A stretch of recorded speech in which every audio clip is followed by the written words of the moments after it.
Sooner fans, Longhorn Nation, welcome to episode 65 of the Bevo Podcast, the only podcast exclusively dedicated to covering the greatest rivalry in college football, the University of Texas and the University of Oklahoma.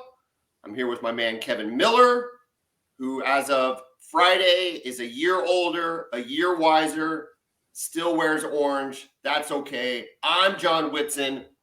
Before we get into what was a great day, opening day of college football, I have to start with Butch Jones from Ark State on the sideline, crying like a little beep. Dude, what is he doing? This is football.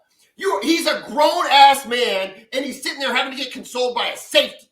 Yeah, by one of his players. You know why he's crying, right? He's not even crying because he got beat 73-0, which will come to the game. He's not even crying because of the game. He's crying because he's seen what an utter failure he is coaching at the Division I level. He saw his career completely crash before his eyes.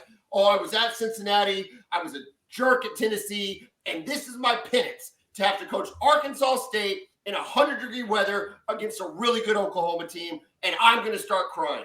Was that the weakest thing you've ever seen in your life? Yeah, it was pretty weak, man. It seemed like and I thought the ESPN crew did a great job of just showing him every time something bad happened to his team. Penalty, show the coach. Turnovers, show the coach. Another OU touchdown, show the coach. And each time, his expressions just look worse and worse. How does Arkansas State hire him? I don't know, man. I mean, all he does is make it uncomfortable on his players. Let me juxtapose, and we're going to talk about this other game, but let me juxtapose a couple things, okay? So every time anything mildly bad happened, and there was a lot of things bad, Butch Jones was just berating his players, like just ripping them every timeout, whatever, didn't matter. And he's done that on every team he's coached. Conversely, you see Deion Sanders, the kid fumbles the ball on the back of the guy's knee, and what does Prime do? Prime gives him a hug, tells him to keep his head up, said, we're in this, we're going to get it. Look, Prime, to me, is as old school as they come. This guy is maybe one of the greatest corners to ever play. The greatest, in my opinion. It could be. He could be. Yeah, in my opinion. And clearly one of the greatest athletes to ever play. I mean, but it's a toss-up between him and Bo Jackson in terms of, since since Jim Thorpe. And so we can't say he's not tough. He doesn't know what it takes to get done. But the contrast in styles should be eye-opening to people out there because Butch Jones is a bully, and it turns out he's a big old baby. Correct. All right. I had to get it off my chest. It was weak, dude. It was weak. Very weak, yeah. What would you do? What would you do if Sark cried on the sideline? Oh, my – man, look. I don't even know what I would do. Like, what are you doing? You're in control of this. You're in control of your players' effort and having a game plan that can at least have some measure of success, right? This is a good OU team, and we'll get into the game later. But 73-0? Yeah, stupid. It's stupid. It's dumb. And they had a lot of pre-snap penalties. They were missed. Whatever. We're gonna get into it. Dropping passes. Yeah. I had to lead with that because it was the weakest thing. It was one of the weakest things I've ever seen. I mean, he needed Tom Hanks on the sideline just ripping him. Like there's no crying in football. Correct. You didn't look. Players, because they get worn out and they're emotional and it's a close loss and they fought their whole lives for something. I get it. That's different. Yeah. Stuff that's happens. Completely different. A grown coach on the sideline of what you know is going to be a loss. Come on, man. All right. Yeah. Enough. I've given that guy too much time. He's a jerk. Looking at the top 25, I think the game that clearly jumps out the most was the Colorado TCU game. Was that fantastic or what? What were your thoughts? I loved it, man. I loved it. And we talked about this when we previewed it, right? I mean, I think we all thought TCU would win, but, I was excited to see Shedeur Sanders play. He was outstanding. He was so good, man. I thought his poise throughout the game, even when things started to go bad, TCU would make a little run. TCU took the lead. And this dude was just calm, just never, ever changed his demeanor at all and just continued to make big throw after big throw. I was incredibly impressed with him. I mean, we don't know what TCU is. Okay, first of all, full admission here. Dead wrong on the pick. I thought TCU would roll them. So first of all, I'm wrong. I was completely wrong. However, we don't know what TCU is. They don't have Garrett Riley anymore, although they put up plenty of points. They don't have their quarterback from last year, running back from last year, all-world receiver from last year, a lot of their defensive players. So we're not sure what TCU is, but we know what Colorado was coming into this game, which was 1-11. 1-11, yeah. And we know that Prime basically pissed off the entire coaching world and media world when he exited 82 players off of his roster. And you know what? It looks like they needed to go. It looks like he made the right decision. Look, I don't care who you have coaching.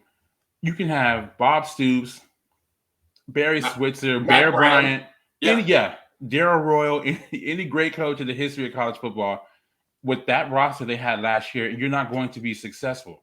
You need good players to win, right? We look at Nick Saban as being the GOAT. We look at Kirby Smart as being the best coach in the country right now.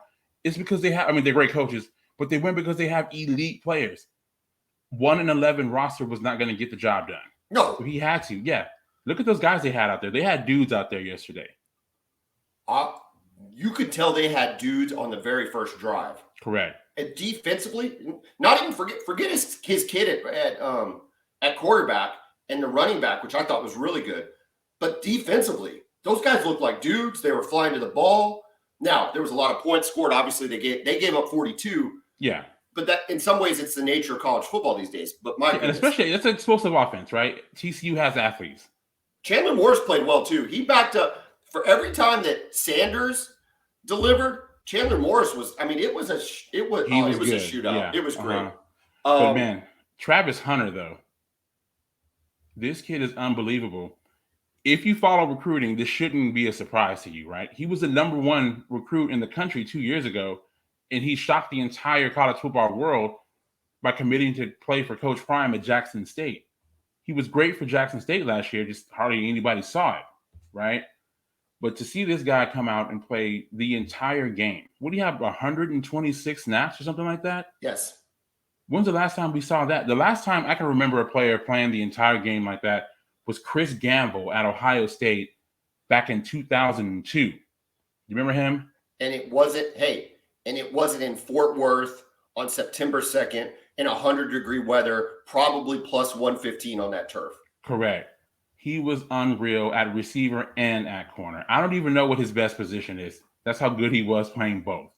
Oh, my gosh, dude. Listen. Okay, real quick. I know we'll look ahead, but Colorado has Nebraska next week. Nebraska's actually favored. It's going to be curious to see as the week goes on if that line changes. Correct. I don't know how you favor Nebraska over Colorado right now. I know we're prisoner of the moment. I know that a lot of things change, but we know what Nebraska is. We know what Nebraska is. Yeah, they struggled to put up points last week. I don't know how good Minnesota's defense was, but I'm curious to see. I expect Nebraska to be better, but this offense is incredibly explosive for CU, and I don't know if Nebraska can keep up. We're going to close with this on the Colorado TCU. Prime in his press conference said he's about to get comfortable. That should make the college football world a little nervous. A little nervous. I don't think they're not winning a national championship. Oh, no. But golly, I wouldn't want to play them. No, I would not want to play them. They look fun to watch, man, and they're a confident team. You can see, like you said, in the first quarter, that is a well-coached football team. All right. Other games. We actually picked. Let's talk about the game that we had on Thursday. Just really quick. Utah just beat down Florida. Yeah, man. Florida, they just don't look right, man. No, they don't look right. They've got some players, but it's not the typical Florida team that we're used to seeing. No, and Utah played far from a perfect game. In fact, Utah made a number of mistakes that you kind of thought if a halfway decent team would take advantage of, and Florida just never did. So that was our first pick of the season, and we both picked Utah to cover. We were correct. Our next pick was North Carolina over SC. We both picked North Carolina to cover. It was a ball game at halftime, but then North Carolina just pulls away. Yeah, the offensive line for South Carolina really struggled in that second half. I think Spencer Rattler ended up getting sacked 9 times. I don't think Spencer was bad, but I mean, there's not much you can do when you're running for your life. I mean, to get sacked 9 times in a game. Yeah. Well, and that I offensive saw line struggled, man. there was a key fourth down where they went for it at the beginning of the third quarter, maybe middle of the third quarter. And he made one of those throws that you were talking about where he's on the right hash and he rips an out route to the left hash. I mean, outside the left hash. I mean, just rips it, hits the guy in the hands and he drops it, and it's like that to me was like, okay, I think this is where this game is going to go. Correct. Real quick, your boy, Mac Brown, first college coach to win 100 games at 2 different programs. What do you think about that? Yeah, he's had a great career, man. Yeah, he was great at North Carolina before Texas got him from there. We know what he did at Texas, how consistent he was there. And to go back to North Carolina and be successful, man. Yeah, he's just a great coach. He's a Hall of Famer. So I'm just really happy for him.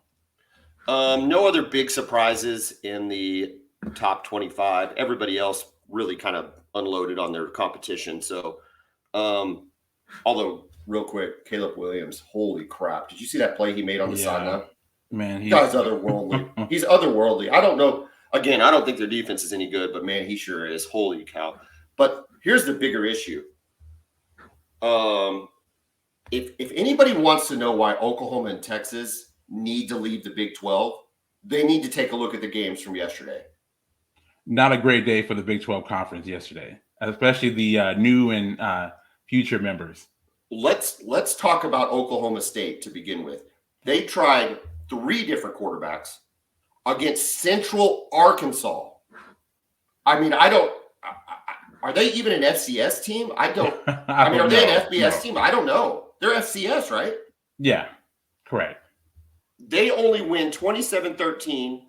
Gunnar Gundy has to come in late in the third quarter. He does lead them to 2 touchdowns and runs out the clock in the fourth quarter. But 27-13 against Central Arkansas? Are you freaking kidding me? It's a bit concerning, man. Concerning. And then you stayed up and watched the Tech Wyoming game. Tech's your boy. You love Joey McGuire. What the heck happened? I did, man. And look, I still think he's a good coach. But after that crap that him and your Mark said when he talked about Texas, I guess they're good at Olympic sports. Listen, Joey, we are better than you at everything. What are you talking about? Come on. So, I'm out on him. Yeah, all the support I have for him is gone. It's gone. So I loved watching them lose on the road at Wyoming last night. Yeah, Wyoming might be a fine team, but if Texas Tech, with all the hype they had and all the accolades of McGuire, and then to your point, all the crap they've been talking over the last 2 months, you can't lose to Wyoming. I don't care who you are. You can't lose to Wyoming. No, and the difference between watching that game, the difference between athletes was clear, and you still couldn't win. Texas Tech had far superior athletes than Wyoming did, and still couldn't put them away. Even more concerning, though, than a loss to Wyoming on the road in double overtime is Dave Aranda's Baylor Bears getting beat by Texas State. Dude, when we were growing up, this was Southwest Texas. This was the number one party school in the country, year after year after year. And the friends I had that went to Southwest Texas fit. Oh yeah. But what is happening, dude? How does Baylor, and what was the points? I don't even have the score here. I think it was 42-31. The spread was Baylor was favored by 27. How do you let Texas State put up 42 on you? It had to be at Baylor, right? They didn't go down to Texas State. In Waco. Yeah, they're not going to San Marcos. Yeah. Oh my gosh. You were high on Tech. I don't know if I was high on Baylor, but I expected Baylor to have a winning record, to be a tough out, to be a team that recovered from last year and put a little more. Oh my gosh, dude, that's so bad. Obviously, we know about TCU, and then West Virginia's in the game against Penn State, and then they just completely collapse. Tough to go on the road to Happy Valley and get a win. The surprising win, though, for me was Iowa State beats Northern Iowa. Northern Iowa always gives them trouble. Iowa State smacked them pretty good. So maybe that's a positive momentum build for Iowa State. BYU only 14-0 against Sam Houston. That's no bueno. And then Houston 17-14 against UTSA. Hey, UTSA is not the same team from last year either, are they? They It doesn't appear to be. No, their quarterback is still there, actually, Frank Harris. But, man, he had a rough game. He threw 3 interceptions. It's bad. Yeah, it ended up being a defensive struggle, which you would not expect between Houston and UTSA, right? Both two teams that can definitely put up points. But, man, I don't know. They just did not look good offensively at all. Listen, if you want to know why Oklahoma and Texas need to get out, that's very bad. Now, additionally, for Oklahoma and Texas, it means you better roll this conference this year. Yeah, handle your business. You absolutely have to roll this conference this year because these teams are not any good. And last year we came into Tulane. None of those teams I just talked about are Tulane. No, Tulane was legit. Maybe Colorado of all of those teams has the most talent. Maybe Penn State, but the Wyoming, Texas State, Sam Houston, UTS. There's not a Tulane. No. Before we jump in to the University of Texas, I want to thank our sponsor, Brown O'Haver. They are public insurance adjusters, work for the insured, not the insurance company. If you suffered a loss like half the Big 12 did, and you've lost your home or your business to a fire, tornado, wind, theft, flood, vandalism, whatever the case may be, and you're filing an insurance claim, call Brown O'Haver, 405-735-5510. We're public insurance adjusters working for the insured, not the insurance company. We routinely get our clients 30 to 40% more than they get on their own. If you want more money and you want it more quickly from your insurance claim, call Brown O'Haver, 405-735-5510. Kevin Miller, the Texas Longhorns open up against Rice at DKR, 2:30. It was super hot. The crowd was pretty lit, though, I thought. You had a really good environment. Break it down for me. Okay. It was a whole lot of right? Yes. All right. We'll talk about what I did like. We'll start on the positive note. All right. Let's do the prime. Let's take the prime approach versus the Butch Jones approach. That's fine. Okay. Yeah. So the Texas defense I thought was outstanding. I think it's going to be a big year for them. Starting up front, T'Vondre Sweat, 360-pound nose tackle. He couldn't be moved. He was getting upfield. He basically did whatever he wanted. I know it's Rice, but still, right? You can only dominate against who you're playing. Yep. Right? Alfred Collins, we talked about him. He's been incredibly inconsistent throughout his career. He was outstanding yesterday. I thought Ethan Burke, the freshman or sophomore out of Austin Westlake, did a good job with the edge. Jalen Ford had another interception. He had 4 last year. Secondary looked good. We had young players out there who were putting in work. The guys we talked about in our preview episode, right? Anthony Hill had a good game. Manny Muhammad at corner was really good. He was physical. He covered well. Your linebacker had another interception. He's one of the best intercepting linebackers in the country. Who 4 last year. Jalen Ford. Yeah. He had 4 last year. He got 1. I mean, again, the defense was great. Rice had a couple big plays, but every time they made a big play, we were able to stop. I was really impressed with that. I thought Xavier. Go ahead. Their only touchdown came late in the fourth quarter, didn't it? I mean, it was against the backups when they got the touchdown. They still had their starters in. Yeah. So I didn't care about the touchdown at all. They had a long drive. We couldn't get off the field. But again, we had second and third string guys in, a ton of freshmen. So again, I have no issues with anything I saw from the defense the entire game. And I think this unit has a chance to be really special this year. Okay. From the offense, what I did like, I thought Xavier Worthy was really good. I loved his route running. He got open at will. Again, I think he's going to have a monster season. I thought Jatavion Sanders looked good. He did too. I thought he did too. On that run, I mean, like he was shot out of a cannon. Yeah. And to see a tight end run like that, we haven't had anybody like that in a while. So I'm glad we have him. We got to enjoy him while he lasts. Because pretty sure this will be his last year here. Mm-hmm, mm-hmm. All right. I know we're just filling time to get to the headline, but go ahead. Oh yeah, let's get to it. Okay. What is he doing, dude? He is what we said he was. He is what we said he was. Hold on. Look at this stat line. 19 for 30, 260 yards. He did have 3 touchdowns, no interceptions, but a QBR rating against Rice of 56.9 when you've got those dudes that we just talked about. Kevin, is it time to think about making a change? Xavier Worthy and Jatavion Sanders are on that team. The dude from Georgia looks really, really good. You've got to be kidding me, dude. That is a terrible stat line against. A terrible stat line. It's exactly what we talked about in the entire summer. Hell, the entire spring. Hell, since last year. That is the stat line for Quinn Ewers. That is who he is. Man, listen. Come on. Look, I am concerned. Oh, well, I would hope so. I am concerned. Now, I'm not even a Texas fan. I'm concerned. Not panicking, but I am concerned. I don't understand why he can't throw to open receivers. Why he can't hit the deep ball, and I don't understand why. And I know we get mad a lot of times at Sark he keeps calling these deep shots, right? He's only 30. But listen, that's his offense. It's Rice, and there's only 30 passes. I mean, correct. But I'm talking about like the deep shots. First of all, that's Sark's offense. That's what makes his offense great, right? Running, and then you hit the deep shots. You got to hit the shots. We've got guys running wide open all game. Xavier Worthy is always open. No one can cover him when he goes deep, especially now that his route running is even better than it was. And it's already been good. It looked like it was on a different level yesterday. This dude is constantly wide open, and we just can't hit him. I don't understand why. Seriously, I don't get it. This has to have you concerned going into Alabama. I'm very concerned.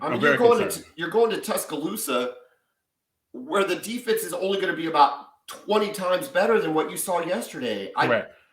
I mean, yeah, man. I'm trying to make sense of it, man. We've got guys running wide open, and why can't Quinn hit them? Okay, listen. When you try to make sense of something, what's the old adage, right? You look for horses, not zebras. Okay? The horse in this case is Quinn Ewers, and he's not very good. He might be talented. He might have what it takes. 19 for 30, 260 yards is not very good against Rice. It just isn't. The thing, again, if we're looking at positives, right? No turnovers. Right? I'll take that. But yeah, I just don't know what the deal is when guys are wide open. And for Sark to keep calling these plays, they practice the plays that they generally call, right? So especially a coach like Sark. So he's got to see it. And so I'm wondering, does he hit these in practice? Because if he doesn't hit them in practice, if he shows he can't hit them in practice, he wouldn't call them in the games. Right? I mean, if you play sports at any level, right? If you run sets, I know you play basketball. If you run sets in practice and you run it 4 times and it doesn't work, the coach likely isn't going to call that set during the game. So I'm just trying to figure out what is happening in practice comparatively to what is happening in the games. Well, according to every YouTube hype video that Texas football sent out over the summer, he was connecting on every pass he ever threw, and the receivers were making amazing catches. That did not happen in this game. Well, I know the receivers can make catches. We know that. Your receivers are loaded, but this is you talk about what you talked about in the podcast. You were right on with the defense. Sweat, Collins, Ford. Listen, those dudes look good. JT Daniels was a much better quarterback than what Oklahoma faced. And I think offensively and the whole thing, in a much better spot. So to hold them to 10 points, in my estimation, means more than Oklahoma shutting out Arkansas State. Okay? Like in terms of just comparison. However, offensively, dude, I mean, you got to put not even so much the points. Like it was 37-10, but it's just the way the points occur. Yeah, it was sloppy. It did not pass the eye test at all. And I watch these quarterbacks around the country, right? And I'm watching these guys. And first of all, I mean, we'll start Dylan Gabriel, right? I'm watching him on the first drive. You got Andrew Anthony on a post route. Dylan Gabriel, the pressure's coming at him. He throws off his back foot, and he hits Andrew Anthony in stride. Yeah. And I don't understand. Like, from an arm talent perspective, I've defended Dylan Gabriel more than most OU fans have. But I think Quinn Ewers has better arm talent than Dylan Gabriel, right? I don't think I'm being unfair here. I mean, he was a higher ranked recruit. Yeah. He played in Texas. Yeah, no, I understand what you're saying. Yeah, so why can't he hit open guys? It's bewildering to us. And on the deep ball in particular, you really can't out-throw Xavier Worthy. Like, just throw the ball up there and let him run under it. The balls are floating, and like, why can't you get better at your mechanics? Like he just doesn't. But here's the thing. Now, he put Malik Murphy in the fourth quarter. Game's out of reach, trying to get him some reps. 3 for 5 for 40 yards. His quarterback rating wasn't great either. Yeah. And again, this is the first time he's been on the field. That's fair. And he's your backup. He's your backup for a reason. But yeah. Real quick, before we get too far in the weeds on Quinn Ewers. Update on CJ Baxter, your running back. I thought your running backs looked okay. Nothing amazing, nothing terrible. But what's your update on CJ Baxter's health? Sark said that he thought that when he went down, he fell onto the ball and it kind of messed up one of his ribs. He was optimistic that it wouldn't be a long-term injury. I don't know, man. I'm a little bit concerned about that because I think he's the best running back. He started the game. He was in there on the first drive. Yeah. First play of the game, he was out there, which tells you his talent, because we've been talking about Jonathan Brooks all summer long, right? For this freshman to come in and win the starting job just shows you how talented he is. He was by far, you could see how explosive he is. 7.6 yards per carry. He had a long of 32. So Jonathan Brooks went for 52 on 12 carries, and then Jaden Blue went for 55 on 10. I thought Jaden Blue was pretty good. I thought he looked explosive, more explosive than Jonathan Brooks is. But, man, look, we're going to come back to Quinn Ewers, right? We're going to have to. I will tell you what my biggest concern was. And it actually was, believe it or not, it wasn't Quinn Ewers. It was the run blocking on the interior of the offensive line. Go back to our preview episode, right? And we talked about what my biggest concerns were for Texas this year. The number one thing, we talked about this, was the run blocking from the offensive line. I was excited with the fact that we had all of our guys back. But last year, they were not good run blocking in the interior. The tackles are amazing. Kelvin Banks is going to be a first-round pick after next year's season. Christian Jones is a really good right tackle. We're fine there. The interior guard, center guard, did not do a good job last year, and they were not good yesterday. So, I mean, we got to look ahead to Alabama. You have to. Everything points to Alabama. Of course. And that's my biggest concern. Even more than Quinn is the offensive line. Didn't matter what Quinn can. Even yesterday, some of these throws that Quinn was making, he's getting pressured quickly, and then we could open up holes consistently against Rice. Is it fixable? Can they address the issues in a week? Did they underestimate Rice? Did Rice do something schematically they weren't anticipating? Is this fixable? Yes, it is. But that's why I'm not panicking, but I am concerned. I'm very concerned about the offense. It just didn't look right from the jump. I mean, come out the first couple plays just didn't look like they were ever in a rhythm. And then we get stopped on third down, and then we go for it on fourth down, which I was surprised. We're on our own 34-yard line. I'm like, you weren't going to lose to Rice. I hear what you're saying. I never felt like the game was in doubt. There was never a second in that game that I felt like we were going to lose. But you just hope. A team that is ranked number 11 seems to have all the pieces in play to have a great season. You'd hope for a better start offensively, especially with how good this defense looks. The defense looked really good. Your offense did not look so good. You've continually – we'll come back. Let's go back to Quinn and Sark, particularly those two. You have defended Sark as a quarterback developer, yes, whisperer, whatever. You've espoused Quinn's talent. I know it's game one, but now we've seen double-digit games from Quinn. We've seen Sark coach Quinn in double-digit games. What has to change? Something has to change. What's going on? Absolutely, man. That is a great question. The inconsistency is still there, right? So I don't know what it is. There's no excuses for yesterday, right? And I've seen our fans, on social media and say, oh, well, it was just a vanilla game plan. It doesn't matter with the game plan. You still have to execute it, right? Yeah, and you should. The number 11 team in the country with a returning quarterback and all of those weapons should, with a vanilla game plan, score. Yeah, you have to roll Rice. Like whatever plays are called, even if they're playing vanilla calls, you have to execute those calls. And we didn't do that. Yeah. Now, let me ask you on the deep ball.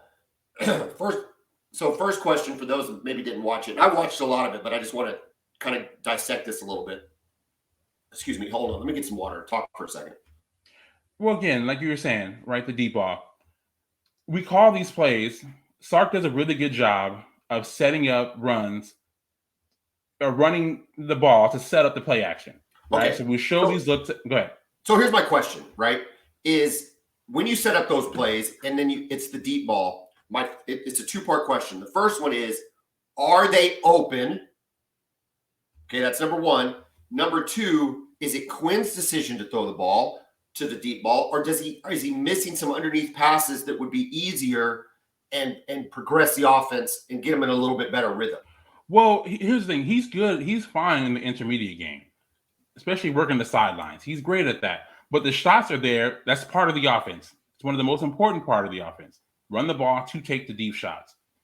And they're open. Okay. They're open. And the thing is, our guys are having to stop and slow down because of his mechanics. It seems like he's going back to what he's been.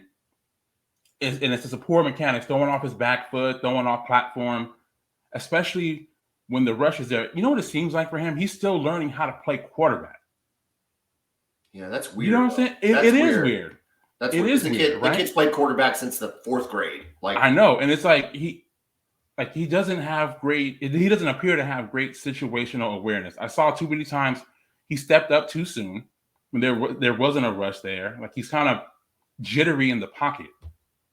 Yeah, it's just, I don't know, man. It just did, like you said, you don't have to be a quarterback expert to know that it just didn't look right. It didn't look right. There was never a rhythm. It just, the stats aren't right. And yeah. And like, if you look at the stats weren't even horrible. No. It just didn't look right. But, and you look at it, 200 and what was it, 260 or 280? 260. 260, 3 touchdowns, no picks. You look, it's a fine game. It didn't look right. No, if you listen, if he'd had 263 touchdowns in the first half, yeah, right. If all of that accumulation had come in the first half, you'd be like, okay, yeah, they've got some things to work on, but he's gonna be fine, dude. A lot of that didn't even happen to I don't know, man. It just Look. I think the biggest stat though is the QBR stat. Like, that's what you got to look at. 56.9 is a numerical indicator of how efficient a game he played, and that's not a very good stat. Let me ask you this: what was Dylan Gabriel's ratings? Like 98. I know we had different opponents, but I'm just curious. I'll tell you because I wrote it down. 97.1, and Jackson Arnold was 95.6. Yeah. Excited to talk about him, by the way. We'll get there. Well, let's talk about Oklahoma real quick, and then we hold on. Let me close. Let me just please. Out. We can come back to Quinn if you want to. I'm not. Again, I'm not out. I'm not panicking. I am concerned. There are red flags there, things that I saw and just did not make me feel right at all about this offense, and we got to get it better. And I think we'll have a better effort against Alabama just because of the fact that it's Alabama, right? Everybody's going to say, you guys are going to lose by 30. And look, it could happen. But I think we'll have a much better effort next Saturday. But, man, Quinn's got to get better. And that offensive line on the interior has to be better. If not, you got no shot against Alabama. Switching to Oklahoma, and we can come back to Quinn Ewers if you want to, because there's plenty to talk about there. Switching to Oklahoma, I was lackluster in my excitement for this game on the podcast. And I thought to myself, there's nothing they can do that's going to make me feel good about this game. Like, nothing. And yet, when they rolled out 73-0, and and Dylan Gabriel and Jackson Arnold had quarterback ratings of 97.1 and 95.6 respectively, with only 3 incompletions between the two of them, and we have a shutout defensively. I don't know, man. I know it's Arkansas State. I get it. But we have looked bad against bad teams in the past. We looked bad against bad teams last year. 73-0. Dylan Gabriel was so good yesterday. His talk about the deep ball in comparison to Quinn Ewers. Andrell Anthony clearly deserves that starting spot because, man, he looked good and he was fast. And on the 2 he missed, they were free plays that he had to throw up and give his receiver a chance to make a play on. And he did. And on one of them, he got a pass interference call. It was a clinic on offense. The receivers were a mix. I mean, the running backs were a mixed bag in terms of, who got the most. Tally Walker got the start. I think he probably looked the best. Barnes had the most carries. Barnes just seems to miss that one little extra. Like he hits them hard, and they're brutal runs. But Tawee Walker makes that guy miss, right? Yeah. And gets 7 or 8 more yards. Where Barnes is hitting the guy and going down. So I don't know if that's maybe what pushed Walker into the starting role. But let's face it, the player of the game was Gavin Freeman. Are you kidding me? All this guy does is score touchdowns. Yeah, he's electric, man. He's electric. It's funny because we had a guy who used to work for us at Brown O'Haver, Talon, and he told me about Gavin Freeman when he was in high school. He's involved with the Heritage Hall program. He's telling me, hey, OU's got this, or Heritage Hall has this kid, Gavin Freeman, who's really talented. He wants to go to OU, but they haven't offered him yet. I think he had a Texas Tech offer. Yeah, I think he was. Yeah, and he was going to go there. Ended up walking on at OU, and it's really glad that he did. Right, his kid's electric. Well, between him and Drake Stoops, those are fantastic slot receivers. They're tough. They're fast. Drake Stoops did get hurt.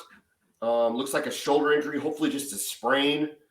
Got a couple. He wasn't a sling, right? Yesterday, he wasn't a sling, but nobody seems to think there was anything broken or anything. At least that's the update we had as late as this morning. So hopefully we're fine there because I thought he played a tremendous game. Nick Anderson looked great. Andrew Anthony. Pettaway had 9 catches from Jackson Arnold. Like Pettaway really showed that he's ready to go. Man, we talked about him since he was a recruit. Jaden Gibson. I don't know. Is the monkey off his back? I'm not sure. But I thought the kid looked great. Had some very competitive catches. The one in the corner of the end zone where the kid tips it and he still made the play just shows what the athleticism he has. I was very impressed offensively. I was impressed. And most of all the things I was impressed with was the pace. The pace and the rhythm. They were going hard. Arkansas State kept going down with injuries, in quotation marks, and it did not slow us down. They'd get up from their injury, we'd go again. And I loved it. I couldn't be more excited about the offense in this game. Well, Defense, go ahead. No, I mean offensively, right? It was exactly what you wanted to see. And what I like, and we talked about this, is you went out and you handled your business early so that your young guys could come into the game when it still mattered, when you could still throw the ball without looking like a jerk for running up the score. Right. Yeah. And Jackson Arnold, 11 for 11 and a touchdown and a rushing touchdown. Yeah. I mean, he was exactly what you would hope to see, right? Man. The kid's got talent. The thing is, though, Dylan Gabriel was so good. There's, we shouldn't see any kind of quarterback controversy. You know how fans are. We both have gone through this with quarterbacks, right? No, there's no controversy. No one's more popular than the backup quarterback, especially when it's a 5-star quarterback. But again, Dylan Gabriel was so good that, that shouldn't be a thing yet. Just be excited for the future. Defensively, the stats were spread around really evenly. We held Arkansas State to 208 total yards. 10 first downs. So Arkansas State had 10 first downs and Oklahoma had 10 touchdowns. Yeah, and what was impressive about the defense is that you kind of said this, but nobody stood out. And that's a good thing. That means that everybody was solid, right? That everybody did their job. The weaknesses or the areas that need improvement or addressing, we did not have a great pass rush. Especially off the edge. I didn't think off the edge we had what we expected to see, especially against an opponent like them. Now, were they getting the ball out quick because they knew that rush was coming? Whatever the case may be, I just did not love the pass rush. And then they did have some open receivers. We had one bust by Kanik in pass coverage for the linebacker that cost us. But they did have some open receivers and they had some drops. They had a number of drops, and that could have been the center of the game. They never looked out for it. They were scared. I mean, again, like you said, I thought they had a couple of good schemes as far as their play calling goes. They had guys that were getting open in between the zone, and the quarterback would actually hit them, and they would drive. I mean, I remember seeing at least 5 drops from them. Reggie Pearson had a penalty for knocking the quarterback down on the sideline, and then backed it up with taking the running back down in the flat, just knocking the tar out of him. Yeah, he's not gonna. That receiver or that running back is not going to be happy with with his receiver for completely whiffing on that block. Completely whiffed on him. Reggie Pearson brings that edge, though. He brings that just meanness that we haven't had in so long in the secondary. Bowman, who I love, I don't think Bowman had his best game. I think there's some stuff on film for Bowman. Woody Washington looked pretty good. They just really didn't even throw it to him. It's a couple times they throw it to him. Gentry Williams looked really good on the other side. If there was a weakness in that secondary, I think it was Bowman. Now I don't know the film near enough to make that, but that's what it felt like watching it. So I'll be interested to hear what the coaches say. But I think whatever it is fixable. Dason McCullough looked really good. He did go out with had a boot on. Hopefully it's just a light sprain. Because I think that guy's really good. He was good. out there a lot. Remember, that was one of my questions when I saw the depth chart. Would he play a lot, or was he just going to be Harrington? But it looks like they rotated them both in quite a bit. They love Harrington, and I thought he made some good plays. He did not pop as the best defensive player out there. But maybe again on film, he did some other things that I am not aware of. So I'm willing to give him the pass on that. I thought Pearson was the best player on the field yesterday. But we got good pressure. Not good pressure, but good run support. Both linebackers look good. They were flying to the ball.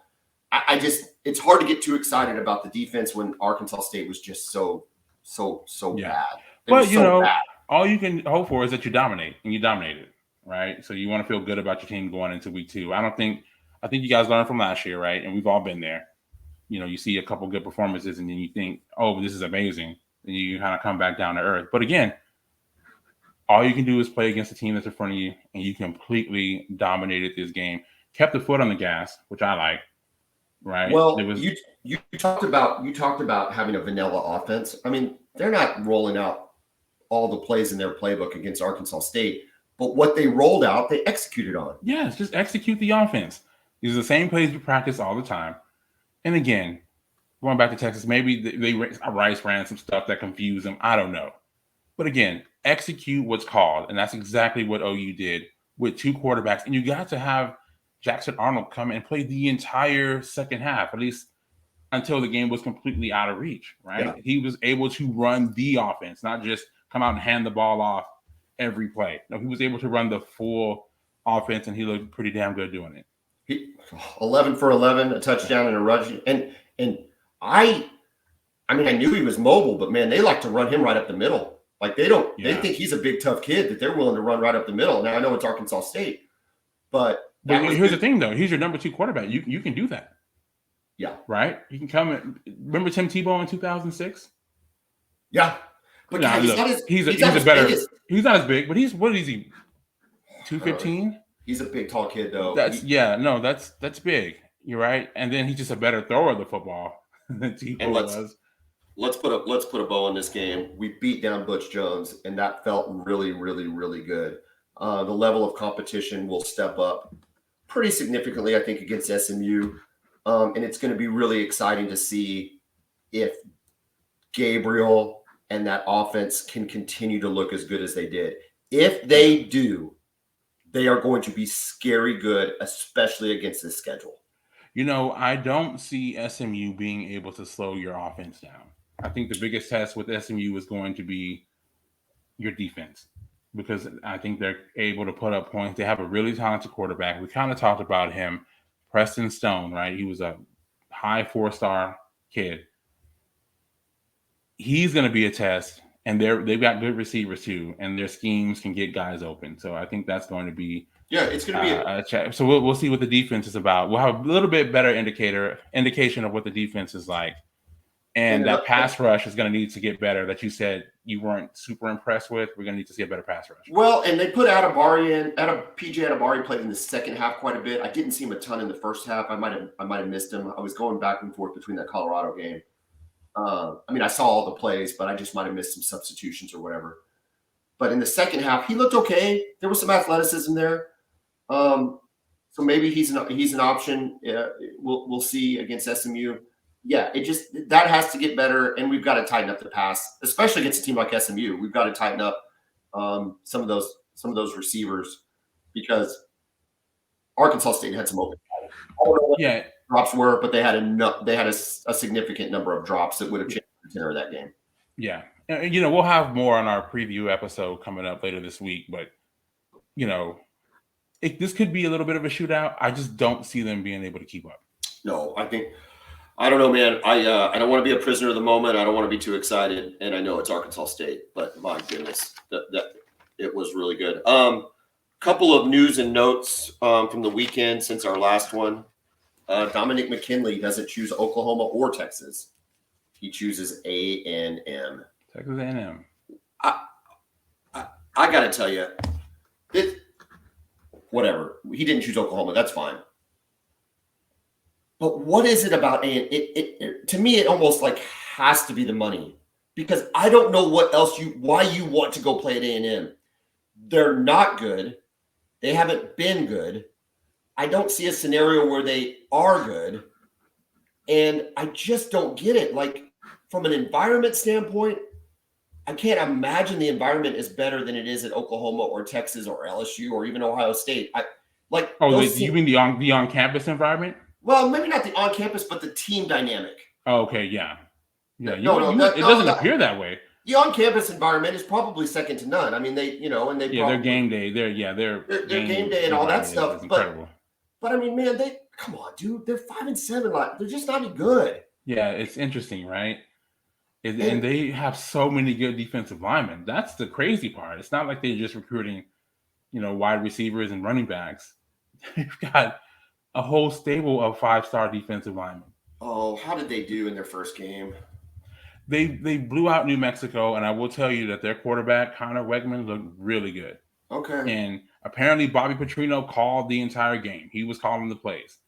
And the offense looked good. It looked better than it has in a long time. They, some innovative play calling. It just didn't look the same like it's been under Jimbo. So I see Micah Tease got arrested. Was that before the game or after? I didn't even hear about that at all. Freshman wide receiver Micah Tease suspended from the team indefinitely per athletic department after being arrested on drug charges.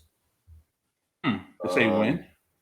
That was the article was written on September 2nd. So that was yesterday. So they probably before the game then.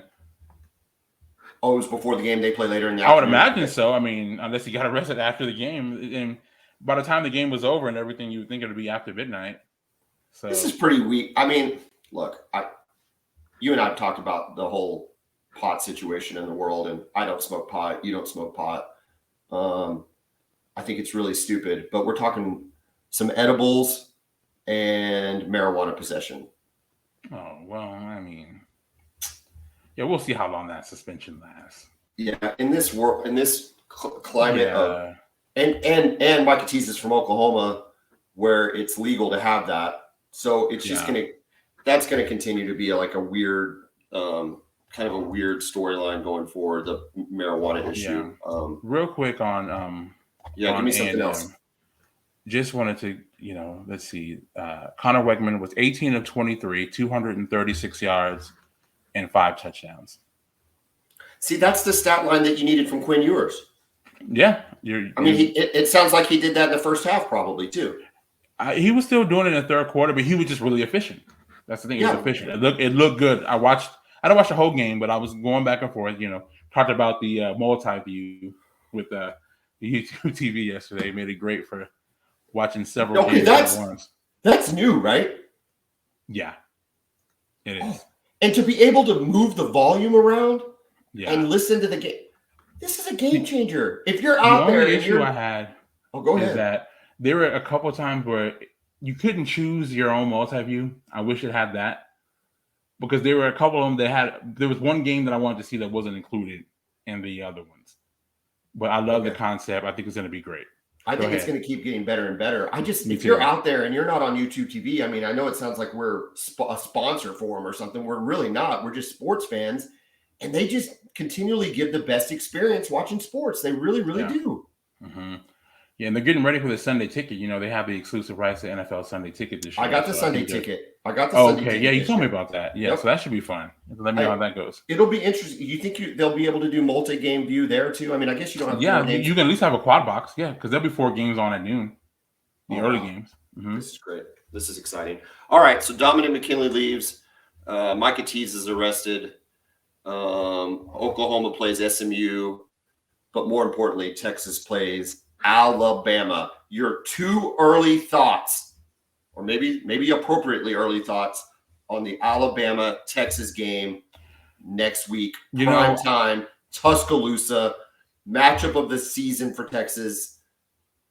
I got to hear them. What are your thoughts early on? Well, I'm really excited about the game. I do think we'll get a better effort from Texas. What I'm curious to see, though, I want to see how that Texas defense plays against Jaden Milroe, Alabama quarterback. Did a pretty good job. He's a running threat. I don't know if you saw any highlights of that, but I really didn't. He had a couple rushing touchdowns. He's a big, strong kid that's really fast. So it's not like any quarterback that Alabama has really had since Saban has been there.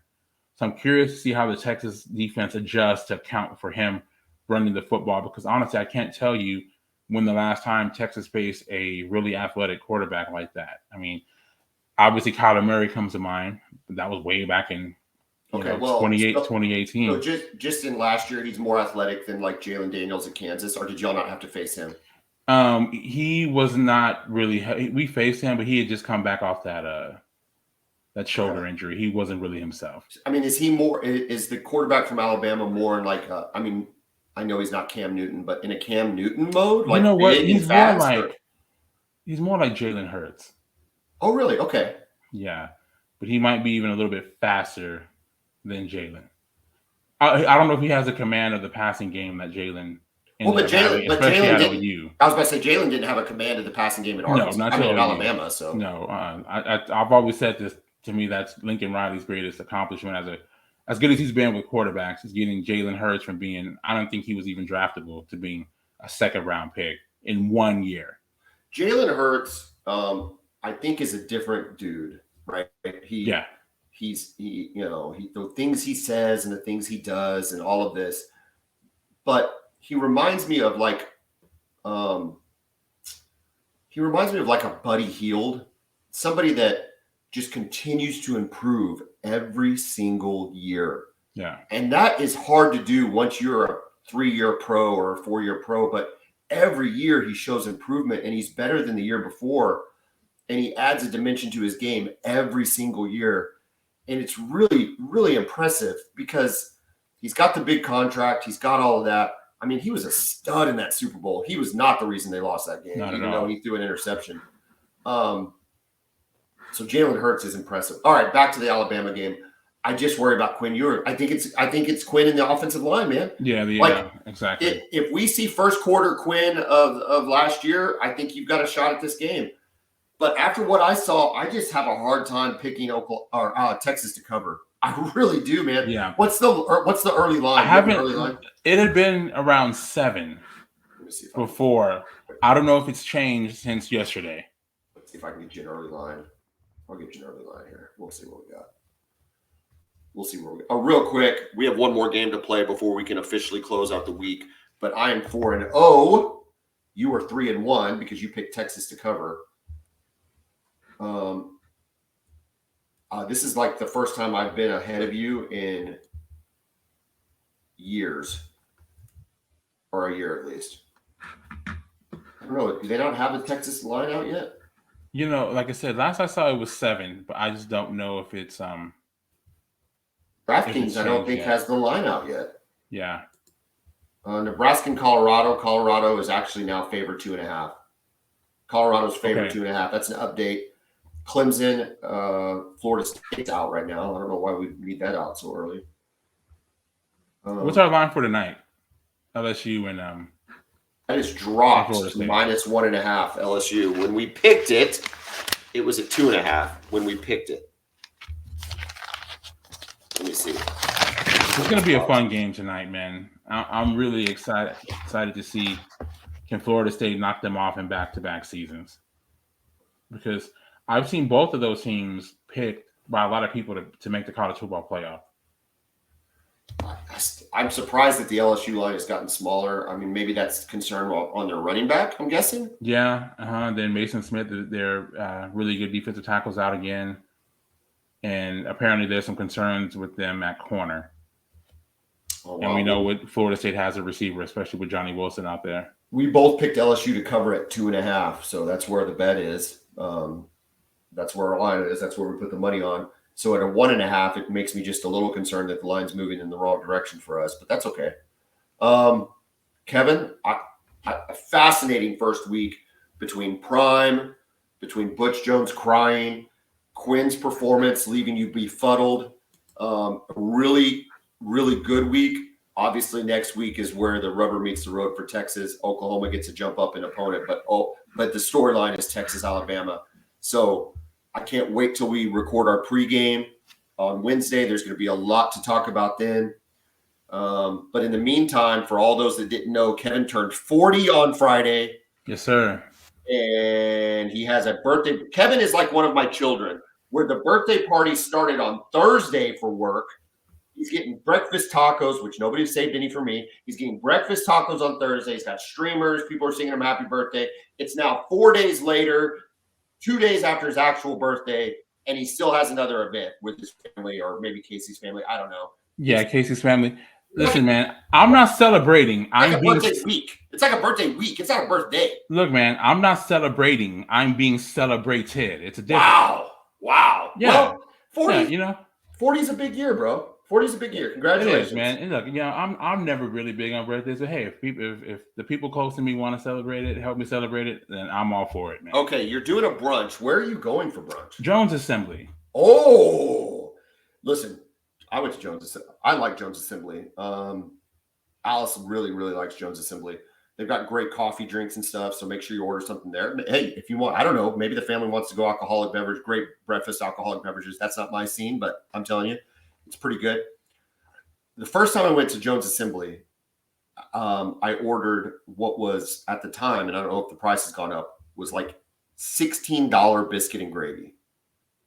And I said to myself, I can't believe that I'm ordering biscuits and gravy for $16. You know what I mean? Like I am perfectly happy with the $4.99 Brahms or whatever the price is, or Whataburger or whatever. Dude, it lived up to it. It was really, really good. The biscuits were good. The spice on the gravy was good. The sausage was fantastic. So I'm telling you, early suggestion, biscuits and gravy. All right, man. I appreciate the suggestion. I'm gonna look over the menu, see what they got, man. But it should be fun. Yeah, y'all are gonna have a good time. All right, man. We will talk next week. Boomer. Hook 'em.